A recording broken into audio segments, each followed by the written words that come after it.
Hello, you're very welcome along to the Matchbook Betting Podcast. It's producer Daniel Hussey here, standing in for Tom Stanley, who is still here on the top right of your screen if you're watching on YouTube. Tom, talk to me. How are you?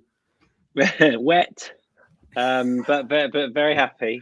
It was a day I'll remember at Cheltenham today. Some savage rain and Tiger Roll getting chinned by an owner stable companion. It was unforgettable stuff. Don, how have you been getting on the first couple of days? Yeah, good. A few post hits and bar hits. Andy Dufresne would have made a difference today now, but sure, that's why there are 28-1 shots in the race. Exactly that, yeah. DC, talk to me. Day one was very good for you. Day two? Day one was good. Day two was absolutely terrible. Gave it all back in a bit more, but it's only half time. It's all right. We're still in the game. You said you picked out a few in the Coral Cup. How do they get on? They were somewhere between 10th and 22nd. If they finished it all, I haven't the clue. I don't know where they finished. Hey, listen, it was one of those days, and obviously on the Tiger Roll side of things, Tom, very quickly, Tiger Roll dealt to work. It was, I guess, the pantomime villain and Jack Kennedy, and he gave a little salute to the crowd just to wind them up. Was there booze at Cheltenham? Did I hear correctly? Yeah. The booze when he was coming back in, sort of tongue-in-cheek booze. So that's why they came in together. And then Michael O'Leary stood in between them both and lifted up a scarf, a Jigginstown scarf, and they started burning again. Yeah, I'd say getting your stable, getting another one of your horses to beat the best horse you've ever had on his swan song is probably like peak Michael O'Leary. Yeah, it was weird. The whole thing was weird, but there we go. It's very on brand for Michael O'Leary. If you are watching us on YouTube, do give us the thumbs up. Leave a comment on what your day 3 nap is. Jeez, I'm losing track of the days. I'm getting mixed up day 2s, day 3, day 4. And if you aren't signed up to Matchbook, I do want to tell you quickly about our new sign-up offer. And if you are listening to us or watching us on Wednesday evening or Thursday morning, I think this offer is available till about 11 a.m. If you bet £20 on horse racing, that's any horse rate on the Matchbook betting exchange, you'll get a £50 free bet on Allaho. If you notice, we actually did that same offer for Honeysuckle for the Champion Hurdle, and she obviously won there as well. So if you fancy Allaho to win, you haven't got a Matchbook betting account, bet £20, get a free £50 free bet. All you have to do is put the bonus code Allaho50, that's ALLAHO50. Terms and conditions are available on the Matchbook website. Right, let's get straight into it, guys. We're going to start off. DC, you have prices for us at the moment, and we're going to start off with the Turner's Novice Chase.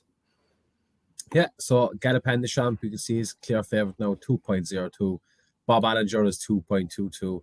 El Barra is 25.0. And Bustleton is 46.0. My pick for the plate. He was also, I had him Andy Post pick for this race as well. So it's just been one of those weeks, I think. Dom, we'll go to you for the Turners. Have you a strong opinion here at all? Look, this is the matchup of the week, really, isn't it? I've been in the Bob Allinger camp since it became apparent that Galopin Des Champs was going there to take him on, and I just think Galopin Des Champs. Look, the rain kind of changes it a wee bit because it will make it obviously more of a test of stamina than it would have been on better ground. But I think this is Bob Allinger's trip for now, anyway. It's the trip over which he excels, over which he's done everything, and Galopin Des Champs. He's a top-class horse, obviously, but I thought the 3-mile race was the race for him, and obviously it would have been interesting to see him against L'Homme Pressé today. But I just think Bob Allinger look, they're both really exciting talents. It's very difficult to choose between the two of them, but I just think the trip is like Bob Allinger has the engine. Galopin Des Champs is a super jumper. His jumping is probably better than Bob Allinger's. Bob Allinger's was good the last time at Punchestown. And that was just a second run over fences. He can improve his jumping again. And I just think Bob Allinger's engine will be the determining factor. I think that's the one that's going to give him the edge over Galopin Des Champs. Very good. It's a no-bet race for DC. It's actually a no-bet race for myself at the moment. Tom, you're on the other side of the camp. Yeah, I like. Maybe I've just been swayed by Willie Mullins this week and the form he's in, but I've just been so impressed with Galopin Des Champs.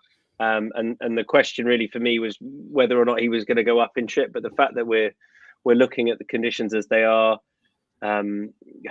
it's not. The ground out there, because it's going to be quite a mild day tomorrow. I mean, God forbid it gets holding, but I think it's still going to take some serious getting. So, I think that will come into play, the fact that he's got the stamina.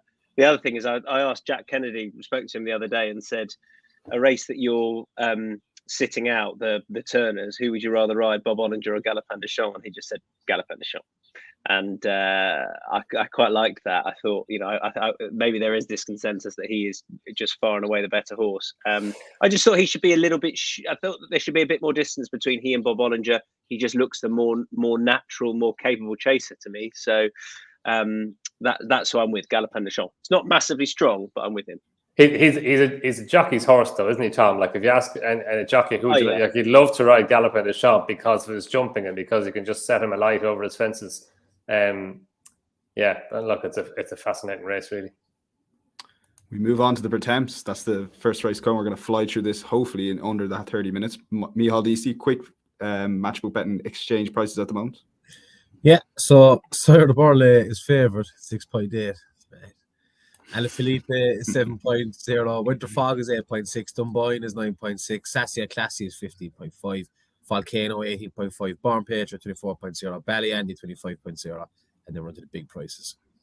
Yeah, we'll go to you, Tom, to make the case for Tully Beg since I think this was first brought up on the podcast in October, November. So there you go. That is 22.0. Yeah. The great thing about Tully Beg is that the reason he hasn't run for so long is because they were keeping him for good ground. So that's good. So that's why they got him qualified early. And I don't know if you know, but it absolutely shit it down today. So really? How'd you get on? Were you roaming? Were you? Jeez. Quite wet, yeah. So that's probably, I'm just sort of sticking with him because, I don't want to turn my back on him now. But I am concerned about the ground. I mean, look, he's a bigger price than I thought he'd be, but maybe that is because of the ground. It is definitely not ideal. Do you know the other horse I think will run well at the prices is Hughie Morrison's Third Wind. I don't mind conditions for him. I think he's a well-treated horse. You might look at him on the downgrade, but I don't mind the horse back in a handicap. And I think conditions will play to his strength. So I'll have a saver on Third Wind as well. Yeah, DC, you like Third Wind and Tully Beg. For you, what's the other horse you like in this race as per times? Dunboyne, Gord's other horse. He finished fifth behind Winter Fog in the race that Winter Fog qualified in, and he no luck in running. They were upside each other, kind of coming into the straight, and Dunboyne just got bumped and was stuck in behind horses and then against the rail. But it was a real Pertemps ride. It got him into fifth, and then just kept him going, got him home. Jack Kennedy's on him. He's in here at the very bottom of the handicap. No, there's not much value in his price, but I think he's got a very, very good chance of this. It was hot and Tully Beg all season, but again, the ground, it's going to be pure glue tomorrow. I'd say it'll dry out a bit overnight, and it'll just be like running through soup. So I like I said, I still have Tully Beg backed already. I probably won't go in again tomorrow, but I'd be sweet enough on Dunboyne and Third Wind as well. Third Wind will handle the ground. I think he's a doors there in heavy conditions, so that'll be my treat. Yeah, Don, Winter Fog's been the talking horse for this race for the last couple of weeks on the preview circuit. Make the case. Yeah, like he was a 12-1 shot before he became some of the talk, but he was kind of sticking out a bit even then. Like his run in the Pertemps qualifier that Micheál was talking about there, the one at which Dunboyne was a bit unlucky, and actually Dunboyne was a bit unlucky next time as well in the Good Time Johnny race. He made a mistake at the second last flight as well. So, yeah, he comes into it. But Winter Fog, I just thought, like, his first run for Emmett Mullins, he made ground around the outside, very un-Danny Mullins. Like, he got to the front very early and then was caught by Panda Boy. And actually, I thought he did well to keep on after he'd been caught and passed to go and finish second behind Panda. But he was well beaten by Panda Boy in the end. But that was his first run since April. The Irish handicapper gave him £10 up to a mark of 138. The British handicappers kept him on 138. So the same mark, which is kind of lenient, you would have thought, by comparison to how other Irish horses are being assessed. So I think he'll come on for that run. He's got a hood on for the first time as well. He's 8 years old now, but he's a likely race 8-year-old. And yeah, they represent the connections that had the shunter win the plate last time, Paul Byrne and Emmett Mullins. The shunter went off. I had to check it. 9-4 favourite for the plate last year. I was kind of thinking 7-2. 9-4 favourite he went off, and Julie won like a 9-4. Well, he won like a 4-9 favourite. But no, I think Winterfrog, he won't mind the ground either. It was heavy ground the last time at Leopardstown. So yeah, I think he's got lots in his favour. Yeah, Tom, the shunter in the plate. The shunter in the plate. Yeah, he actually ran. I backed him today. That was another one that went well. Same. Yeah. He'd be better over hurdles, they said. Yeah. Oh yeah, great. Thanks for that. We'll move on to the Ryanair Chase. We're making good time so far, and we'll take a look at the prices there. Micheál Deasy, currently on Matchbook. 2 seconds there now. No laptop here, lads. Apologies. So the Ryanair feature of the day, Allaho is 1.68 and getting back to was 1.76 about half an hour ago. Conflated is 8.2. Shamblu is 11.5. Janadil is 15.0. El Dorado Allen is 17.5. You've made it at 19.5. Yeah, Tom, I see you have Allaho in here, so I presume that's a pretty simple one for you, and we can move on. Well, yeah, I just, if anything, I'd have been more. I think he will handle worsening ground better than others. I don't love it for Conflated. I really don't like it for Shamblu. I think it plays more to his favour than any other horses, to be honest. I know he looked very good on a sounder surface this time last year. I don't know if I make him an out and out bet at 1.68, but he will be he'll be the solid horse in the multiple I do tomorrow, definitely. I wish I've gone well all week. Shishkin was the one to Shishkin today. I still haven't got over that. So yeah, I really, if I'm going to put something up, it's him. There's nothing else in the race I want to take him on with. Yeah, it's definitely good not to force a bet. Donn? Yeah, look, I like Allaho. If you'd asked me for the most likely winner of the week at the start of the week, now that Shishkin's been beaten, now you kind of think Allaho, he's rock solid. It's his trip, it's his track, it's his time of year. He's so far superior. The performance that he put up last year was incredible. So yeah, look, he's a favourite that he's more likely to win than he is to lose. But I just think there's a weakness in behind him. I think Shamblu, much prefer Shamblu on a flat track than at Cheltenham. Conflated probably needs further, and he's a funny fish anyway. Everything went right from at Leopardstown. He did everything perfectly and won really impressively. But it is interesting that Gordon Elliott did want to run him in the Gold Cup. He's running here because the owners want to run him here, and I just think he just has to do everything right again. I think he's one of those. He's obviously got buckets of talent. He's one of those horses where you can take a big price about him in a good race, and kind of maybe not a short price about him in a lower grade race. But look, I mean, he's in there, but I think he's vulnerable. And I just think El Dorado Allen is a wee bit under the radar. Like he's got good Cheltenham form. He won the Grade 2 Novices Chase there at the November meeting last season.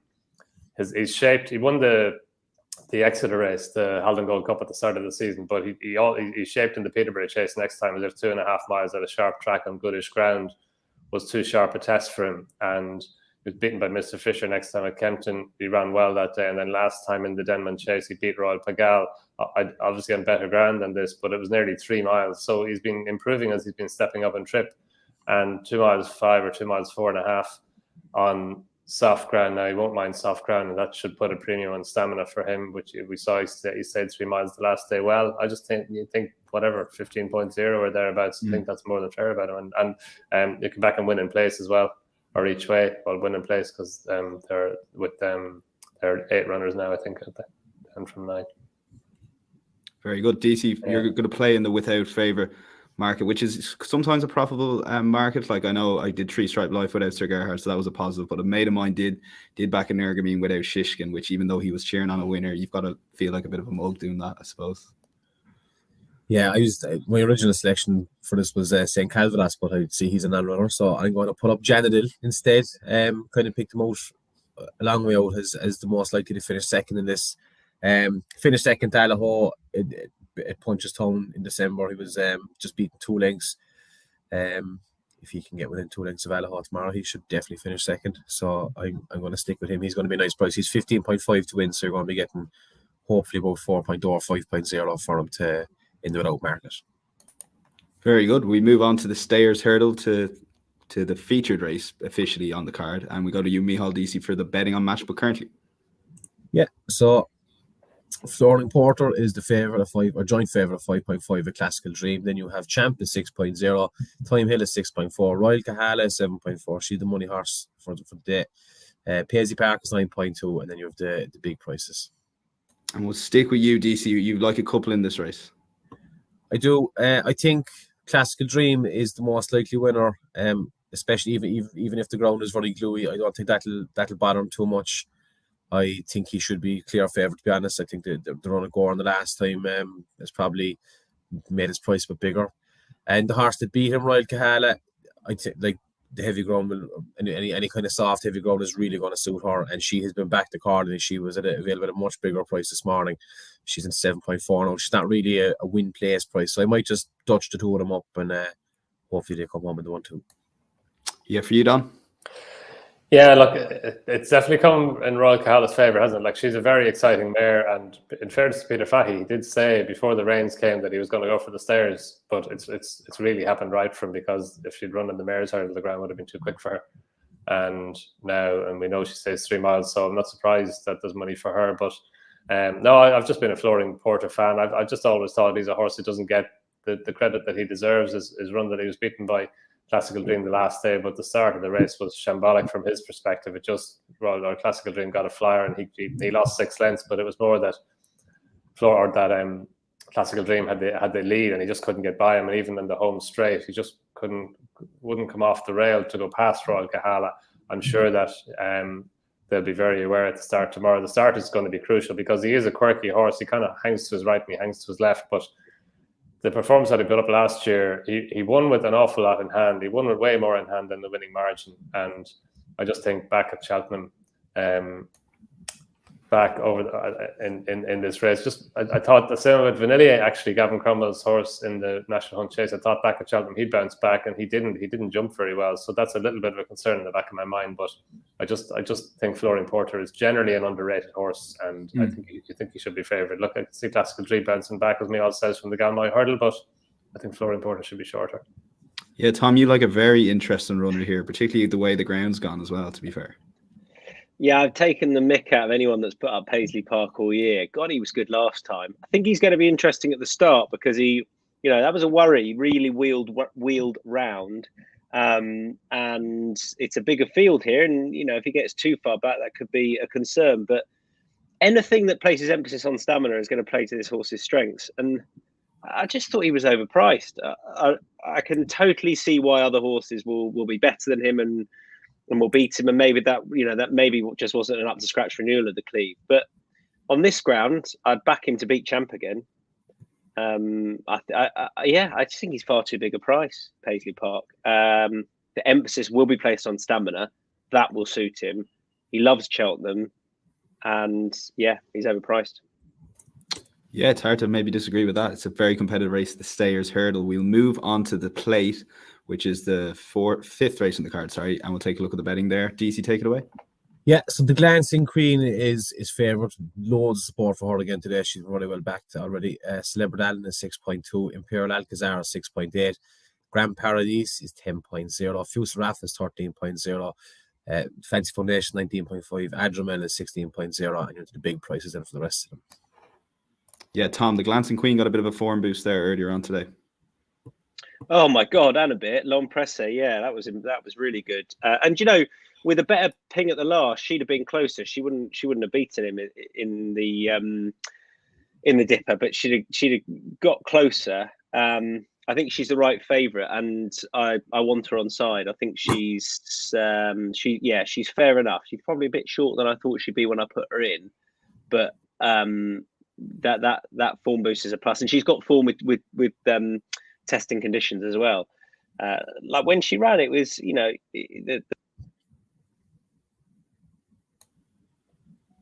We've lost you there, Tom. I think lost the sound, Tom. We've lost the sound altogether. So I don't know if you can hear us, Tom, but we completely lost you. Don, I'll go to you very quickly. Tom's rattling on there and talking to himself. This is very entertaining to watch this. Tom is currently talking to himself. Don, I'll let you take it away. You're not strong in this race, but very briefly on Fusel Raffles. I'll try and get someone to get in contact with him. Give Tom a ring. Yeah, I think Fusil Raffles. I thought 3 miles was too far from the last time in the Sky Bet Chase at Doncaster, even though he was sent off as favourite. He ran really well here in the Novices Chase last season, the Marsh Chase as it was then, to finish second behind Chantry. I think 2.5 miles is his trip. And I think he runs very well at Cheltenham. He won't mind the ease in the ground, slight ease in the ground, and he's down in the handicap as well. I think, he could run well off a mark in the high 140s. Yeah, DC for you. My tip is this is a tough one. I went for Adramel at the end. I went for Tom Lacey's horse. He was a fairly high class novice hurdler, and he just completely lost his way in the spring. He was pulled up in the Albert Bartlett, pulled up at entry. Pulled up in his season debut this year, but whatever they done with him, he's after winning his last 2, and they have the blinkers. Sorry, is it blinkers on for the fourth? I think 4-time headgear tomorrow. So he was 21.0 earlier when I was up at him, and he's into 16.0 here now. So there has been a bit of support from. I can see him running well, and he will definitely handle gluey conditions. And Tom, very briefly again, make the case for Grand Parody. We have you back. No, we don't. We still don't have you back, unfortunately. So we'll move on to the Mayor's Novice. See, guy? He must be gone there. He might be coming back. We'll go to UDC for the Mayor's Novice Hurdle if you want to take it away with a few prices. So Dino Blue is favoured at 3.3. Then you have Brandy Love 8.0. Party Central is 9.4. Grangy is 10.0. Love and Va is 13.0. Then you're into the big prices in Purvis and Statuaire. And Don, I know you've been pretty sweet on Dino Blue for a long time. Yeah, like she's just. I guess when you're there and you see a horse performing, you have a soft spot for them straight away. So that day at Clonmel, she was all the rage. There were 2 of the Willie Mullins horses, mares in the race. She was strong in the market. She just eased her way through her race. Her jumping was superb for a debutant. It was the first run, and she just came away from her rivals and clocked a good time comparatively. Willie Mullins hasn't run her since then, and she was third favourite behind the other 2 Willie Mullins mares. Now one is out. Allegory de Vassy is out. Brandy Love is in, and you can see why Brandy Love. She was so much out to her left at Ferryhouse the last day that going left-handed should suit her.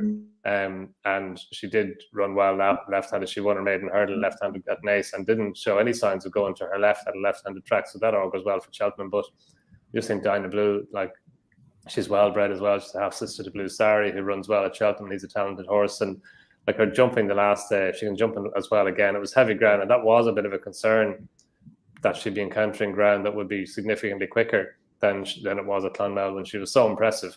But it's going to be soft ground as well, and that Clonmel race is working out well as well. The 2 mares that chased her home would have finished first and second next time if one of them hadn't fallen at the final flight. So there's just an awful lot in her favour. And I know she's fairly short now. Actually, I'm surprised to see her so far clear of Brandy Love in the market now this evening. Brandy Love's an 8.0, and she's 3.3, Micheál there. So I think that she's short, but she's just a lovely mare, and she could go on to bigger things, but I think she's the most likely winner of the race. What we know. Yeah, I was looking at her for ages, and I thought 4 or 5.0 was too big, but the money's still coming for her. DC +1 to the above. Yeah, Dana said it all there. She's a standout bet in this, I think. And Tom, you're a no bet in this race. Well, do you want to make this very brief case for Grand Parody if we can hear you this time? I'm really looking forward to it in the plate. Dun, dun, dun. We can hear you. You are live. What will that be about? He's the right profile for the race, as Matt Toombs has pointed out, with the sort of progressive Irish novice, or it's not progressive, could be anything Irish novice. I think he's well treated, and Davy and Gordon are due one. That's it.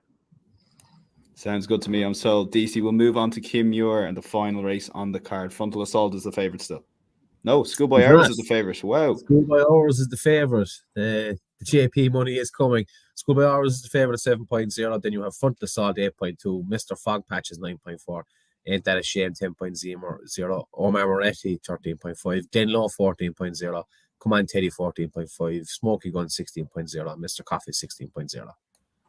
Don, make the case for the what was the Antipose favourite. No, he's gone out to a decent price now, and I think it's more because of the support that's coming for Schoolboy Hours more than the fact that there's a worry about the ground, because he should, I know his chases on this season so far have all been on much better ground. But he won his maiden hurdle over 3 miles last season on heavy ground. And that was a grade. Sorry, it wasn't a maiden. It was a grade 3 hurdle. Actually, it was the race, the race that is usually run at Clonmel, the one in which Allaho beat Nella Indo, and that Monolly won in the past. That was moved from Clonmel to Navan. So he won that over 3 miles. His 3 runs this season over fences have been over 2.5. And his run the last day, he was under the cosh. He was only 4th, jumping the second last fence, and he stayed on and dead heated for second place with the aforementioned Grand Paradis behind Fleur. His other and a Gordon Elliott 1, 2, 3.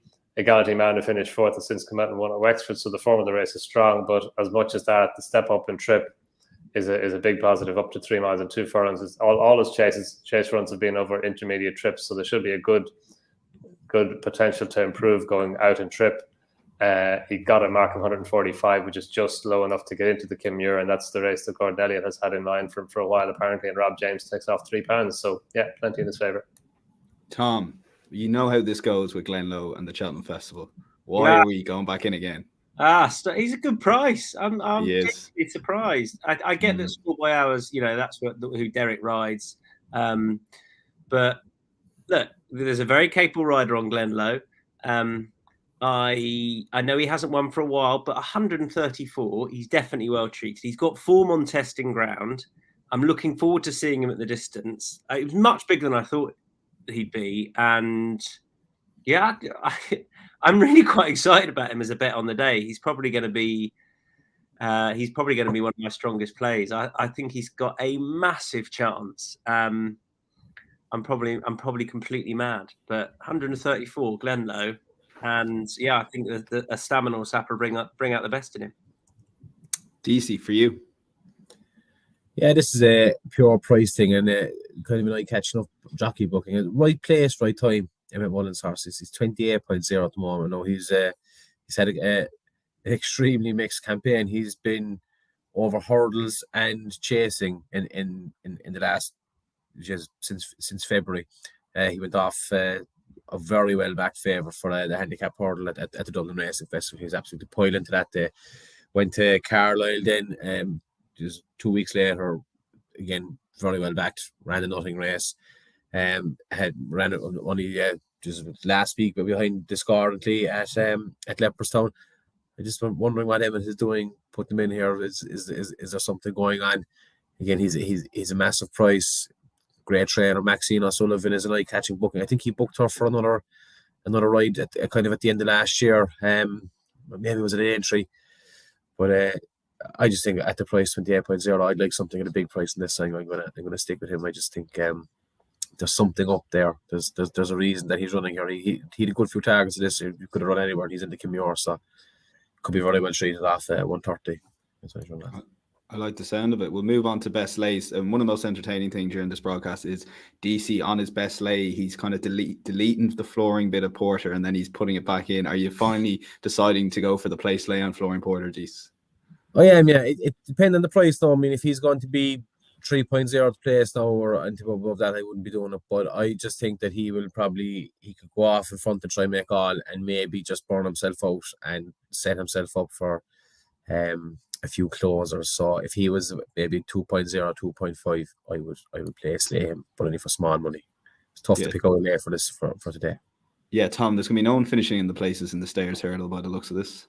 No, I could have placed loads of horses in that race. Time Hill and Champ would be the two I'd be against on really testing conditions, and Champ is the one who gets the vote. Place laying Champ.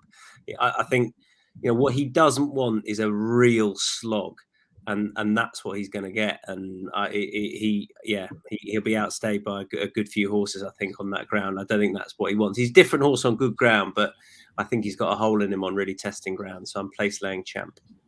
Very good. Don, for you, is there any lay on the card for you, or not really? My lay we seem to have lost Don there now. That's two. No, we have you back. Carry on, Don. I suppose Gallop in the shop, just because I think Bob Ollinger is a more likely winner. And we'll stay with you for the best bets. Okay, we're going to go do these nice and quick in one word or two potentially here, Don, to ruin your best bet. What is your best bet?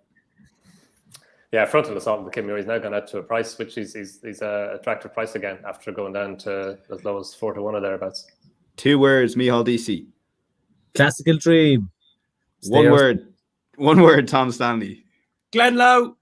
And believe it or not, it's going to be 3 words for me. It's Sire de Burley in the Pertemps. It's actually my nap of the festival. I just can't see how he won't be in the first 4. And I think he wins it for Gordon Elliott. That's it, guys. We did it in around 30 minutes. My thanks to Donn McClean. My thanks to Tom Stanley. My thanks to Micheál Deasy. And my thanks to you for watching. As I said, do check out our offer. Bet £20, get a £50 free bet on Allaho before 11 a.m. Thursday morning. Until then, next time, take care.